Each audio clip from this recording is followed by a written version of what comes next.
Okay, so just like for our other pattern creating, I'm using the same variety of pens because that's what I kind of like working with, and I also grabbed a ruler. So one thing that I know I really enjoy doing, I love making repetitive lines. And some of that comes from my background in textile design and weaving and really thinking about how woven structures come together. So that's what I'm going to start playing with for my first design. If you're thinking you have no idea what to get started with, think about a shape. You can think about a shape that you actually like, or just pick a shape and start drawing that on your page and then thinking about how you can add variety to it. So you can add variety through the color that you use. You can add variety through changing the actual size of the shape or by layering shapes on top of shapes. So I'm going to go ahead and get started with some lines.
There is one of my abstract patterns. So you can see I played with lines going in 3 different directions and having this one continue to overlap. That gives a little dimension.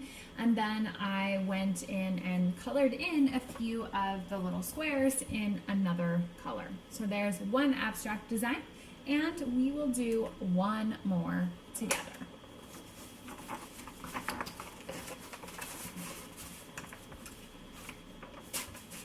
All right, so this one I'm gonna think about drawing some shapes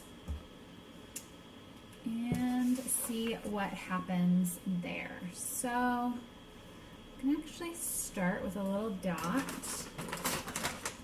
and some that's kind of similar to the last thing. So you'll probably notice that as I work, I tend to make just little adjustments from one drawing to the next.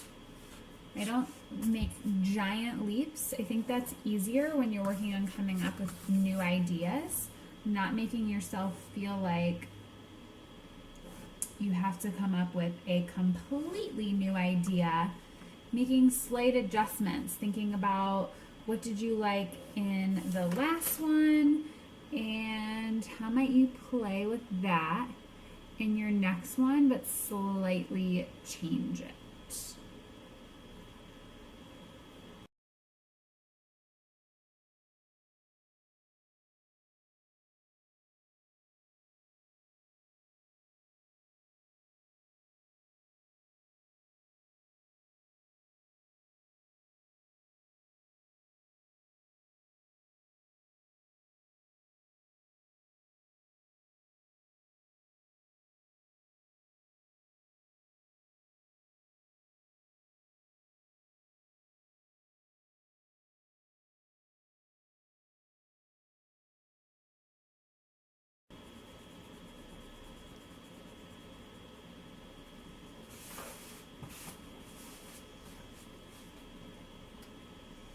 Okay, so here's another design that you can see. I basically chose, I mean, it's kind of a made up shape, and they're not all exactly the same, but it's still the same kind of triangular shapes that are repeated over and over again to create an abstract pattern.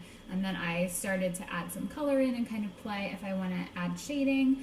I could think about looking at, I kind of like this section where there's some overlap. So since I like that, deciding, do I want to create more overlap on top of this piece, or do I like it how it is? So I'd like you to now go ahead and you're going to work on creating your own abstract pattern design.